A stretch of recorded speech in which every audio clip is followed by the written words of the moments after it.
Bom dia, meus irmãos, meus amigos. Estamos mais uma vez iniciando uma aula da Escola Bíblica Dominical da Igreja Batista de Vila Mariana. Eu sou o Diácono Celso e nós vamos estudar hoje a aula de número 6. O tema da nossa aula está na carta de Paulo aos Gálatas, especificamente hoje a aula de número 6, tratando sobre liberdade cristã. Vamos iniciar com uma breve oração ao nosso Pai. Deus amado, Deus querido, obrigado pela oportunidade de lermos a sua palavra, entendermos ela através do seu Santo Espírito e colocarmos em prática. Permita, Senhor, que nesses momentos possamos ser edificados mais uma vez. Nós pedimos, agradecidos, no santo nome de Jesus Cristo. Amém. Como eu disse, hoje nós começamos, vamos ver a aula de número 6, Liberdade Cristã, dentro da carta de Paulo aos Gálatas.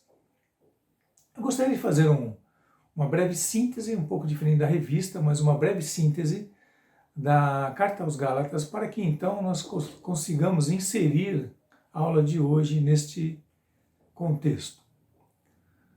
Paulo inicia a sua carta no capítulo 1, do verso 1 ao 5, fazendo uma saudação aos irmãos. A partir do verso 6 a 9 do capítulo 1, ele vai citar o motivo da carta, que era um erro que estava sendo cometido nas igrejas da Galácia. Isso ele faz de forma sintética. Do capítulo 1, do 10, versículo 10 até o capítulo 2, versículo 10, Paulo vai falar sobre a autoridade que ele tinha de explanar a palavra, as orientações de Deus. Ele vai dizer que essa autoridade veio de Jesus Cristo, para que ele fosse esse ministro, esse evangelista dos gentios. Vai dizer que não foi de Pedro, não foi de Tiago, não foi da liderança das igrejas da Judéia, de Jerusalém, mas sim do próprio Deus o convocando para esse evento. No capítulo 2, do verso 1 ao no capítulo 2, verso 11 ao verso 21, Paulo cita o evento da visita que Pedro fez a Antioquia, e estando lá em Antioquia, a princípio teve um bom contato com os gentios, mas na sequência, após chegarem membros das igrejas da Judéia, ele mudou o comportamento e por isso foi criticado pelo apóstolo Paulo em público, inclusive para que isso ficasse claro que aquele comportamento, aquele desvio não poderia ser aceito. No capítulo 3, do verso 1 ao verso 5, Paulo vai citar de que forma que aqueles irmãos receberam o Evangelho, através da fé, não através da lei. Foi-lhes pregado através da fé. E eles receberam o Evangelho através da fé na obra de Jesus Cristo e pela atuação do Espírito Santo de Deus. No capítulo 3, dos 6 a 14, Paulo vai citar a relevância, a importância e a antecedência da fé. No capítulo 4, de 12 a 20, no capítulo 3 ainda, de 15 a 4:11, capítulo 3, de 15 a 4:11, Paulo vai falar sobre a relevância, a importância e a transitoriedade da lei. No capítulo 4, do verso 12 a 20, é um fato interessante que Paulo vai citar como que os irmãos da Galácia receberam o evangelho da sua própria boca. E ele fala assim: vocês me receberam sendo eu desconhecido de vocês e estando doente.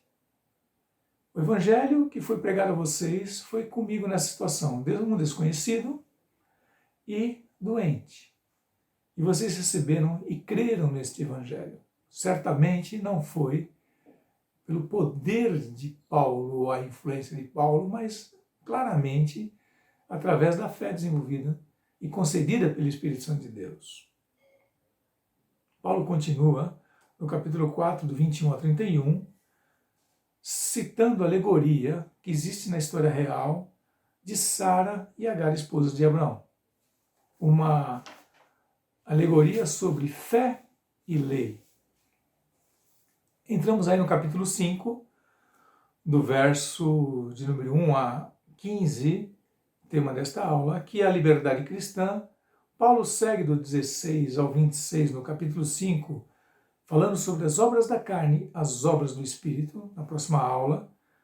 E, por fim, no capítulo de número 6, de 1 a 18, a finalização da carta e os conselhos práticos, instruções práticas de como andar no Espírito e exercer a liberdade cristã. Então, esse é o texto de Gálatas, e nós vamos trabalhar no capítulo 5, de 1 a 15, dividido em duas partes, de 1 a 12, da escravidão à liberdade, e do 13, 14 e 15, chamados à liberdade. Liberdade versus licenciosidade e o cumprimento da lei. Esse é o nosso objetivo e assim nós vamos seguir nesta aula. Mas antes eu gostaria de fazer um questionamento para que nós possamos pensar um pouquinho nessa questão de liberdade, de lei, de fé, de lei, de espírito. Então eu gostaria de fazer uma pergunta. O que é mais fácil? Seguir a lei, seguir regras ou seguir a orientação do Espírito para exercermos a liberdade cristã? De que forma será mais fácil este exercício de liberdade? Através de regras, cumprimento da lei, ou através da orientação do Espírito Santo? Eu entendo que aqueles que ainda não têm desenvolvido o Espírito Santo de Deus, ou melhor, eu entendo que aqueles que não têm o Espírito Santo de Deus não têm como seguir essa orientação. Então será impossível exercer a liberdade no Espírito se eles não têm o Espírito. Se não crerem em Cristo Jesus, se não entregaram a sua vida a Deus desta forma, através da fé no sacrifício de Jesus Cristo. E agora sim, orientados e batizados no Espírito Santo, seguir, caminhando em direção ao alvo que é Cristo. E entendo também que nunca ninguém cumpriu toda a lei. Nem os judeus cumpriram, nem os ortodoxos judeus cumprem. É impossível. E fato é que na própria lei existem os sacrifícios que os judeus deveriam praticar, os israelitas deveriam praticar por não cumprirem a lei. Então já aqueles que exigiam o cumprimento da lei, entre as abordagens da lei havia os sacrifícios, porque eles não cumpriam a lei. Então, pelo pecado deste, daquele, de outro fato, tinham que fazer o sacrifício. Cristo veio como sacrifício final, porque nós não cumprimos a lei, porque nós somos pecadores. E aí sim, nós temos a fé neste sacrifício perfeito. Mas os judeus em nenhum momento cumpriram toda a lei. Então é impossível exercer a liberdade através da lei. E é necessário crescermos no Espírito para aí sim exercermos a liberdade. Colocado esta pequena discussão, esse pequeno questionamento, vamos ao texto e enxergarmos em Gálatas 5 o que Paulo instrui aos irmãos das igrejas na Galácia sobre liberdade em Cristo. No capítulo 5, no verso de número 1, Paulo diz assim: para a liberdade foi que Cristo nos libertou. Permanecei, pois, firmes, e não vos submetais de novo ao jugo da escravidão. Nós fomos libertos através de Cristo. Assim começamos, assim devemos continuar firmes, não nos submetendo de novo à escravidão. A escravidão da lei e a escravidão do pecado. Eu, Paulo, vos digo que se vos deixardes circuncidar Cristo, de nada aproveitará. De novo testifico a todo homem que se deixa circuncidar que está obrigado a cumprir toda a lei. Interessantemente, os judeus começaram exigindo das igrejas da Galácia ou dos gentios que se circuncidassem, uma pequena lei, um início da lei. Paulo diz assim, se vocês quiserem começar a cumprir a lei, cumpram na sua totalidade. Não é só a circuncisão que vai lhes garantir essa liberdade, esta salvação, mas toda a lei. Cumpram ela toda. Se querem cumprir a lei, cumpram-a toda. No capítulo 5, no verso 4, dando sequência, ele diz assim, se vocês começarem a cumprir as leis, de Cristo vos desligaste. Vós que procurais justificar-vos na lei, da graça decaístes. Se vocês querem ser cumpridores da lei, vocês se desligaram de Cristo. E não estão mais na graça. Porque a graça é justamente o presente de Deus para aqueles que não conseguem cumprir a lei. É Deus pagando esse nosso pecado, essa nossa incapacidade. No versículo 5 ele diz, porque nós, pelo Espírito, aguardamos a esperança da justiça que provém da fé. Nós não confiamos na nossa capacidade de cumprir a lei, seja lá um ponto dela ou toda ela. Nós, pelo Espírito, aguardamos com fé a justiça em Cristo. Não estamos firmados na nossa capacidade de cumprir a lei. Nós estamos crendo que Cristo já pagou o nosso pecado. E aí nós temos a salvação de graça. Porque em Cristo nem circuncisão, nem incircuncisão tem valor algum. Mas a fé que atua pelo amor. Não será estas exigências dos judeus que vão lhe garantir a salvação e a graça de Cristo, mas a fé na sua obra. Vós corrieis bem, quem vos impediu de continuardes a obedecer a verdade? Vocês começaram através da pregação de um homem desconhecido e doente, que fui eu, Paulo. Através da fé creram no sacrifício de Jesus Cristo, receberam o Espírito Santo de Deus, começaram a caminhar e crescerem na graça e nessa liberdade que Deus lhes deu através de Cristo, do seu Santo Espírito. E agora vocês estão parando. Quem está impedindo vocês de parar? Quem são essas pessoas?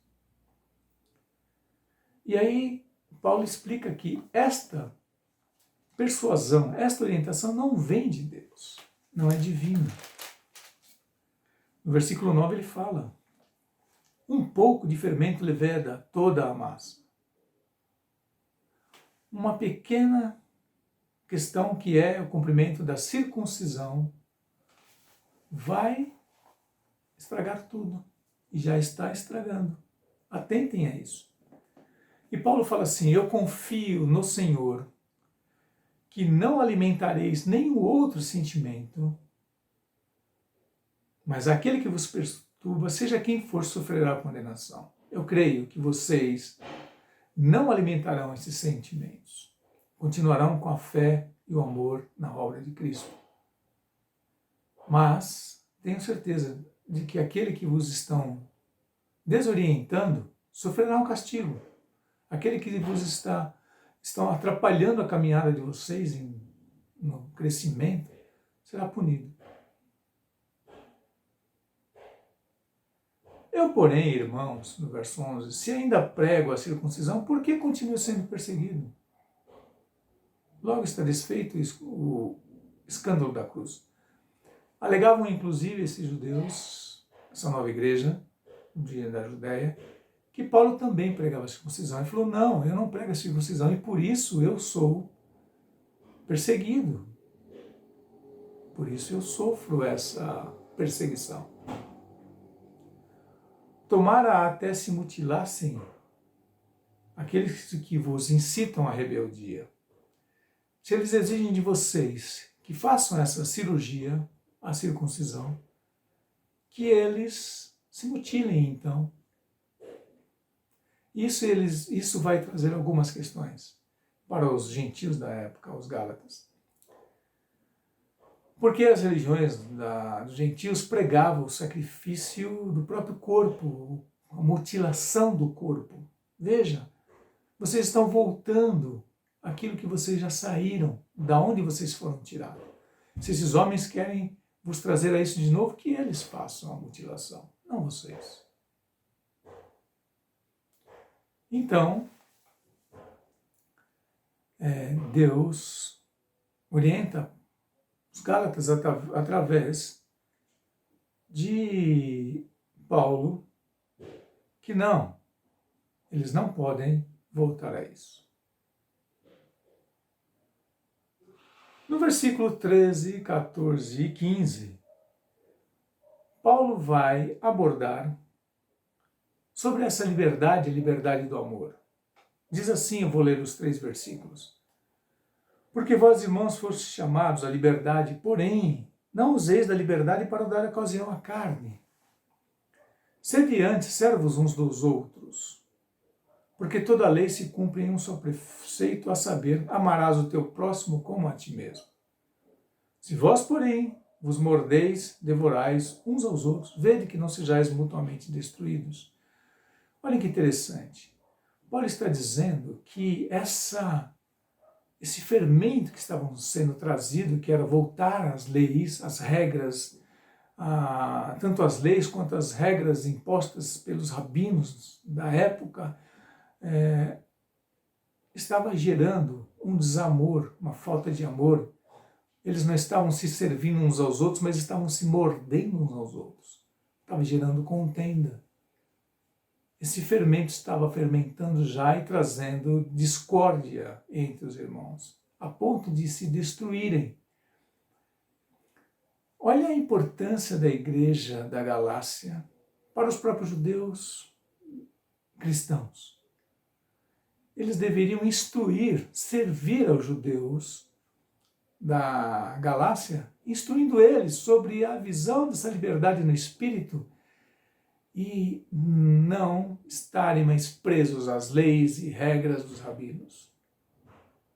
Agora, vocês têm que andar no espírito. Essa deveria ser o serviço dos gálatas, mas eles estavam começando a ficar com medo da autoridade daqueles judeus. Olha, que é posto assim que alguns da parte de Tiago estavam fomentando este problema. Alguns da parte de Tiago, imagina o receio daqueles irmãos gentios agora convertidos a Cristo, sabendo que um grupo veio em nome de Tiago, o irmão de Jesus. Olha a importância que eles estavam dando a isso. Paulo fala, não é Tiago, não é Pedro, mas é o Espírito Santo que em vós habita que deve lhes orientar. Não estejam com medo dessa autoridade apostólica ou pretensa apostólica, nem foi da parte de Pedro, nem foi da parte de Tiago, mas da parte de alguns, mas falando, estou aqui em nome de Pedro, estou aqui em nome de Tiago. Esta autoridade não deveria trazer temor a eles, mas trouxe temor. Em vez deles trabalharem, servirem a esses irmãos, falando sobre a liberdade no espírito e como crescer no espírito, estão acuados diante desta autoridade, pretensa autoridade. Então Paulo fala, exerçam a liberdade que vem do espírito baseado na fé, na obra de Jesus Cristo, e sirvam-se uns aos outros, gentios e judeus, para que então possam exercer da melhor forma possível a liberdade. E esta liberdade, diz lá no verso 3, não deve dar lugar à carne, ao pecado. Vocês não foram livres para pecar, mas foram livres para seguir a Deus. Isso vai ser melhor abordado na próxima aula, falando sobre frutos do Espírito e frutos da carne. A liberdade a qual vocês foram chamados é a do Espírito, não a liberdade da carne. Que Deus possa continuar nos ajudando e nos orientando sobre a melhor forma de seguirmos a Ele e estarmos mais santificados com o alvo que é Cristo Jesus, o nosso padrão, não é? Que mais uma vez coloquemos em prática esta orientação de Paulo para exercício da liberdade cristã. Não mais preocupados com as regras, mas preocupados em seguir o Espírito Santo de Deus e as obras deste Espírito. Obrigado pelos irmãos, obrigado irmãos pelo acompanhamento juntos aqui nesta leitura da Palavra de Deus e o estudo que fizemos. Que nós possamos ser abençoados mais uma vez. Uma oração breve. Deus amado, Deus querido, maravilhoso Tu és, maravilhosa a Sua palavra, que nós possamos aprofundar-nos nesse entendimento e exercermos essa maravilhosa liberdade cristã orientada pelo Seu Santo Espírito. Abençoe os irmãos, abençoe a mim, abençoe a Igreja Batista de Vila Mariana e todos que estão participando desta aula. Em nome de Jesus oramos. Amém. Tenham um bom dia.